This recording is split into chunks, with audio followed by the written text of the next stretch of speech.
Yo, what's up everybody? Welcome back to the channel. We are back with another video. Yeah, let's go. I ain't the first with the curse, with the thirst that I wanna be better, not worse. Man, it hurts. I'm on this earth with my... I wanted to give you guys a little example how to set up the Vevor frame straightening machine we have set up on a 2021 Subaru Crosstrek. Now, you got to remember one thing, guys. These machines are universal, which most frame racks obviously are. You got every vehicle is a little bit different size, different height, different shapes, sizes. You guys got to get a little bit creative sometimes on how to get these things set up. I'm not the best frame person in the world. You guys might know more than me, but I just wanted to give you guys a little inside look at how we set this thing up on this vehicle. It might help you guys with your vehicle. There's not a lot of information on this stuff online. I am gonna leave a link down in the description to this frame rack machine from their website. And if you guys use our link and our discount code, you guys will get 5% off. So make sure you guys use that link. This is a very affordable option to a small body shop like us, or even just stuff that you're doing at home. If you guys like to flip cars, this is a great unit. This does everything that we need it to do. A lot of jobs don't usually need the frame machine. A few times a year, we do need to pull this thing out. I get this thing on the rack. This is an insurance job from Geico, but I just wanted to show you guys this thing kind of set up. You can see here, we have the main pulling ram. It's a 10-ton pulling ram. Over here where our damage was, it was hit in this quarter panel and this door. This is a new used replacement door. The quarter panel was all pushed in. You can see we've already got it kind of pulled out. I just kind of wanted to give you guys a quick little rundown, just kind of show you guys a little example of how we got this thing set up. First thing we had to do is get this thing torn down, of course, on the damaged side, as well as I had to pop the rocker panel off on the left side as well. Even though there's no damage over here, we needed to expose our pinch weld, which is on the bottom of the rocker, which is usually your jacking point. And you can see here, I'm on the very rear and I'm on the very front right there. And this thing's adjustable. You can slide this by loosening those two bolts, and this thing rolls around really good. These things adjust up and down on their coiled sleeves. They also turn and swivel as well. You got your main post right here. I have butted up right here to get myself as far over to the rear as possible so I could get my ram where I need it on the right rear quarter panel. First things first, what I did is I jacked up the rear as high as I could, and I slid this thing under, opened up the pinch weld clamp, kind of got it where I wanted it. And of course this side was sticking out because the front was still down. Like I said, it swivels. So I was able to just lower it into place right there. Then I went up to the front, put the jack under there, jacked up the front, and then I swiveled this side underneath, lowered the front down. So then the left side was completely sitting on the pinch weld clamp. From there, I went ahead and cinched everything down. I snugged up these bolts first, and then I cinched everything down right there with an impact gun. I got this thing nice and tight. Then I went over to the other side and we slid the post in. I did have to use a floor jack right here on this post. I jacked it up ever so slightly just to give us the right angle, so that post went ahead and slid right in. You got a couple of holes there. You can see we got the bolt right there. You can slide it in further depending what you're doing. If you're pulling on the front or the rear, you probably won't need it sticking out that much, but since we're going underneath the entire side of the vehicle, we are using the most outward point.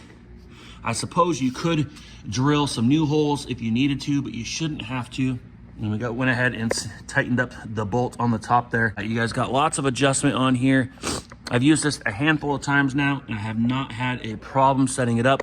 We've used it to pull out the rear of a Toyota Highlander. They got rear-ended. We used it on the front of a Honda Accord that was on a front-end collision, and now we're using it on the right rear quarter panel of the Subaru Crosstrek. So this is the third time essentially using this particular frame pulling machine since we've had it.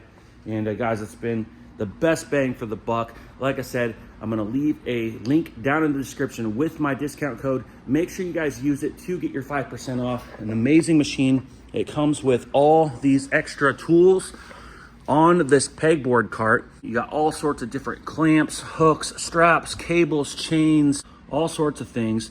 We also put our Porta Power ram on the back side, slide hammer, and another pulling ram as well for our Porta Power right here. So we kind of keep a lot of our frame pulling and straightening stuff all together, but you got lots of good attachments. You get the pneumatic pump here with lots of lead. I believe it's about 8 to 10 feet of hose here, and that goes to your pulling ram. Now you also get this brace right here. I have not used this brace in the past when we were using the pull, so this is actually the first time I've set it on this additional brace. One thing about this is it is a lot higher. So you can see there, we had to stack a couple blocks of wood on a jack. I had to use a couple jacks, one under the rear, one under the front, to actually get this thing lifted up high enough. You can, if you can tell, the vehicle is actually sitting at a slight angle. It's not a big deal. It's totally okay. As long as everything's secure, safe, clamped down, you'll be fine. And it actually worked for us because this quarter panel was actually bashed in at kind of an angle. So it actually kind of worked for us to kind of pull back outward exactly the same direction it kind of got hit in the impact. You do got to get a little creative, like I said, with some blocks of wood to get this thing up as high as you need to. I didn't have to use the blocks of wood unless I wanted to put this in there. And this has a little bottle jack as well. And it's also adjustable. Now, the reason you want to use this is because if you don't, and this vehicle is sitting on the tires on the right side, it's at a downward angle for one, which is fine. You could totally make that work. But a lot of times once this thing's starting to pull under stress, what happens is the ram will start to lift. It'll actually lift off the ground here a little bit, which is okay. But it gives you a little more support, I guess, to make sure you're getting full pulling strength without the flex of the pulling ram arm. So it gives yourself a little bit of a brace for itself. So it works pretty good. Once again, very adjustable. You can slide these in and out. You can see here we're definitely favoring the rear of the vehicle, which is why I have that floor jack in the front corner, just for a little extra support. Honestly, this thing's totally stable, 100%, even without that jack. This thing didn't even move an inch with me pushing on it. So you can see here, this whole quarter panel section was pushed in. So you got to do your pulling first before you cut, dissect, do whatever you need to do to straighten the frame. You can see here, we're probably going to need a lower quarter panel section at least. And inside here, you can see here where the seam broke. This was completely folded over where it's all dented in here. I had to pull and hit as I was pulling. I even welded a tab here. You can see here this metal steel. I welded that. I do have a little hole I got to weld up there. I welded that to there and I clamped to that. You can see the jaws of the clamp, and I was able to pull out that rocker right there, which worked out pretty darn good, guys. So I'm gonna go ahead and open this door, and our door is fitting pretty darn good. You can see our quarter panel, we had complete kinks and everything. You see here where the rust is. We were able to use a hook and we just jammed it in there, that direction. We jammed it in there, that direction. We use this clamp right here. We used to hook here, here. We kind of worked our way up a little bit and jumped around a little bit. Did some little pulls all the way as we hit in there, hit in here to relieve everything. This pulling ram right here did not hesitate whatsoever. All the strength you need, especially for unibody. This thing is awesome. It moved this quarter panel back into place. Of course, we still have to finesse this metal a little bit.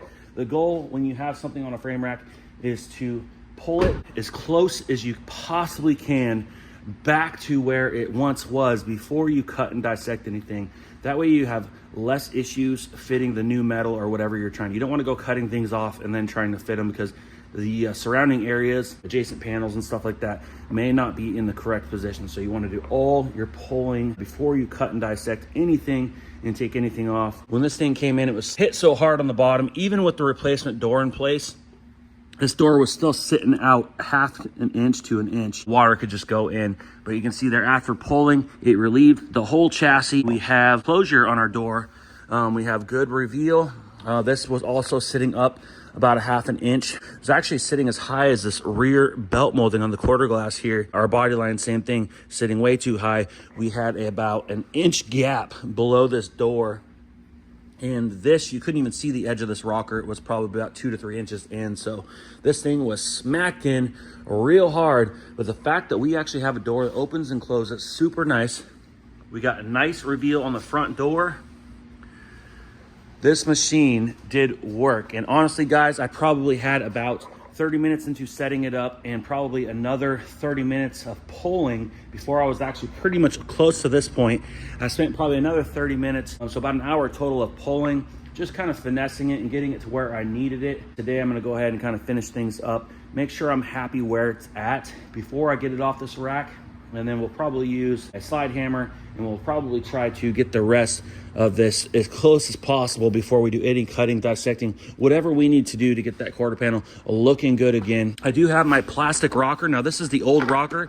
We do have a brand new one from Subaru, as well as the rear fender flare. We have a brand new one of these from Subaru too. You can see there, it got damaged in the accident. What we're gonna do is pop these clips out, and that way we have a nice flat surface, and we can actually test fit our rocker and our rear flare to make sure we're kind of in the right area before we remove this thing from the rack. We don't want to remove it from the rack and then go, oh no, we need to pull it another 1/4 inch or anything like that. So we want to get it as close as possible before we get it off the rack, so we don't have to set it up again and waste any time. But guys, this thing is a very awesome machine. We got plenty of adjustability. This bolt can come out, this arm can go way up. You got lots of hooks for different levels depending on how high the vehicle is and which angle you're trying to pull. You do got to get creative. You can see here we have the chain wrapped around. I give you a nice gold zinc chain, and we have a hook. And you can see there the green safety cable. I just have looped on the end of the hook and down here. That way, if it did go flying under pressure, it should kind of pull itself down. Some people put blankets, welding blankets, chains to make it just drop to the floor. This safety cable should do the job. Of course, you never want to stand in line with this machine. I'm just going to kind of show you guys. I'm one-handed, so give me a little bit of leeway. But you can see here, I just used this hook, and I just quickly grabbed there, used the foot pedal, put it under some tension, started pulling, and I moved it up and down. And as I was doing that, I was hitting on the inside to get that kink pulled out, as well as opening up the door and making sure that I hit the kink in the door jamb as well. I kind of moved around a lot. I didn't just try to pull in one spot all at once. I started with the lowest point, and I kind of worked my way around. I went back and forth several times doing little small pulls to nicely relieve this thing, so I didn't just pull and stretch and tear metal and stuff. To give you this nice little hook right here. So what you do is you have this right here, and you kind of set that up. I'll pull this tight, and you can come in. You just hook it like that. I'm just gonna show you guys here right now with the pneumatic foot pedal. I'm not gonna actually pull because I've already pulled, but I'm just gonna set it underneath some tension. So hopefully that hook kind of stays.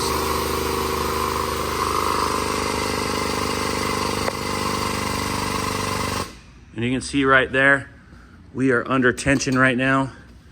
It's all hooked in place. And right now you can see I'm actually pulling at an angle. And what you really wouldn't want to do that unless you were trying to pull up and maybe close up a gap a little bit. So this post actually tilts left and right. So we are actually gonna relieve this, and that hook is probably gonna drop.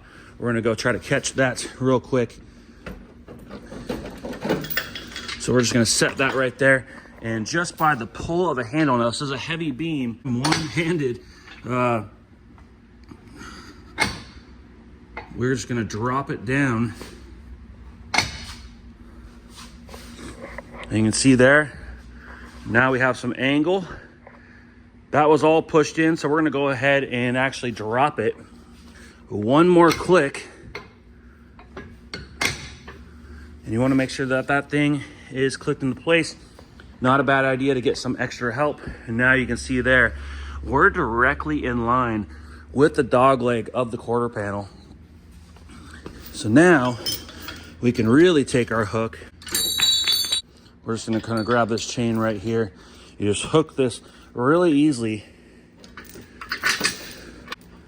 Depending where you're at, you can do that. You can adjust this thing up the post to get the pull and the angle as you need. And once again, come back here.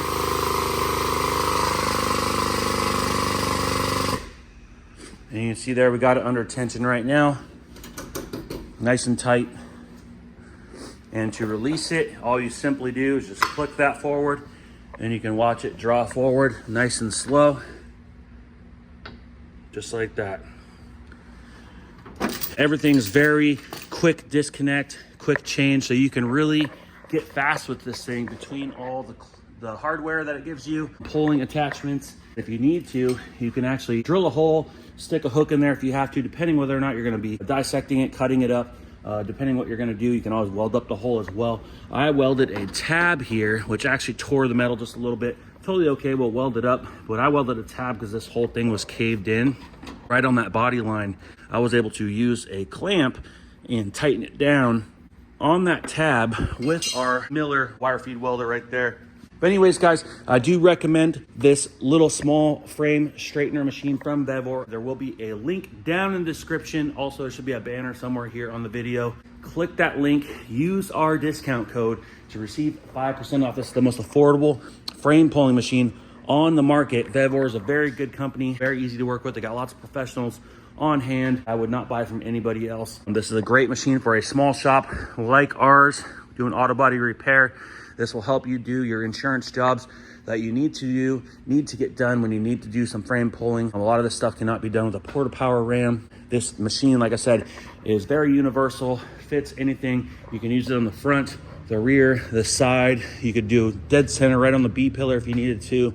And it's got lots of angle adjustability to it to get the job done. There's no right and wrong way necessarily to set this thing up. You just got to get creative, be smart, be safe, make sure you never stand in line with the pulling ram. You guys will get very good at this very fast. Do not be intimidated by this machine. This machine is very simple, very safe to use, and it gets the job done. I have not seen this ram hesitate one time. This thing pulls with lots of force. There you have it, guys. If you guys have any questions at all about this machine, how to set it up, I'll answer everything to the best of my ability. Please leave a comment down below. Like I said, if you guys want to purchase this machine, please use the discount code and link in the description of this video to get this machine. I wouldn't buy from anybody else. Vevor is an amazing company to work with. Once again, like this video, leave a comment down below. Let me know what you think, what you like, what you don't like. If you guys haven't yet, hit that subscribe button, and we'll see you on the next one.